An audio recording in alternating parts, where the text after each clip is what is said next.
बड़ी खबर सामने आ रही है। आपको बता दें कि उत्तराखंड में भी कोरोना का कहर लगातार जारी है। आपको बता दें कि उत्तराखंड में पिछले 24 घंटे में 8,390 कोरोना के मामले सामने आए हैं। वहीं 118 मरीजों की मौत हो गई। साथ ही एक्टिव केसों की संख्या 71,000 को पार कर चुकी है और 47 मरीज ठीक होने के बाद डिस्चार्ज किए गए हैं। आपको बता दें कि प्रदेश में अब तक 2,38,383 संक्रमित मरीजों की पहचान हो चुकी है, जिसमें से 1,58,903 मरीज स्वस्थ हो चुके हैं। स्वास्थ्य विभाग की रिपोर्ट के मुताबिक देहरादून जिले में सबसे अधिक 3,430 कोरोना संक्रमित मरीज मिले हैं। हरिद्वार जिले में 812, नैनीताल में 636, उधम सिंह नगर में 1159, पौड़ी में 230।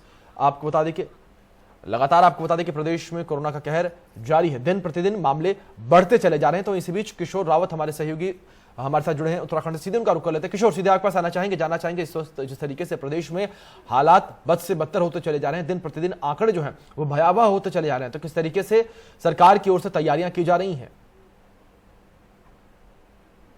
देखिए, कोरोना संक्रमण का किस तरीके से फैल रहा है, इस बात का अंदाजा इसी से लगाया जा सकता है कि देहरादून शहर देश के टॉप 10 शहरों में शामिल हो गया जहां तेजी से संक्रमण फैल रहा है। लगभग देहरादून में अगर पिछले 3 दिन की बात करें तो करीबन 3,500 से ज्यादा मामले यहां हर दिन आ रहे हैं। और उत्तराखंड की बात करें तो लगातार उत्तराखंड में 8,000, 9,000, 7,000 ऐसे मामले आ रहे हैं। नंबर ऑफ डेथ्स भी बढ़ता जा रहा है लगातार। आज करें पिछले 24 घंटों की बात करें तो 118 थे, उससे पहले 137 आए थे, 151 लोग आए थे, 138 आए। तो ऐसे जो नंबर्स है वो भी बढ़ते जा रहे हैं डेथ्स के।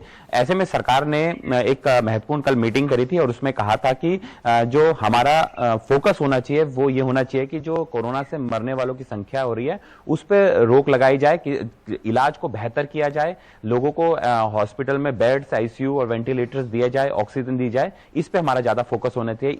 इसी की वजह से हम नंबर ऑफ डेथ्स को रोक सकेंगे और कोरोना को हरा सकेंगे। सबसे एक खबर जो सूत्रों के हिसाब से मिल रही है कि 10 तारीख को सरकार एक बड़ा फैसला ले सकती है, जिसमें 15 दिन के लिए लॉकडाउन, यानी 25 तारीख तक के लिए लॉकडाउन लगा सकती है, पूर्ण लॉकडाउन। और सरकार को इससे पहले भी जो विपक्षी दल थे, जो सर्वदलीय मीटिंग थी, उन्होंने कहा था कि जो 4 जिले हैं उत्तराखंड के, 13 जिलों में से नैनीताल, उधम सिंह नगर, हरिद्वार और देहरादून, इनमें पूर्णतः लॉकडाउन लगाना चाहिए, क्योंकि ये चारों जिलों में सबसे ज्यादा संक्रमण के मामले आ रहे हैं। इन चारों जिलों का जो सबसे ज्यादा संपर्क है वो यूपी या फिर दिल्ली, ये इन राज्यों से ज्यादा है, क्योंकि बॉर्डर के राज्य और प्लेन मैदानी इलाके हैं। तो इन जगहों पर पूर्णतः लॉकडाउन लगाना चाहिए, लेकिन ऐसा अभी तक नहीं किया गया, जिसकी वजह यही है कि लगातार संक्रमण तेजी से फैल रहा है।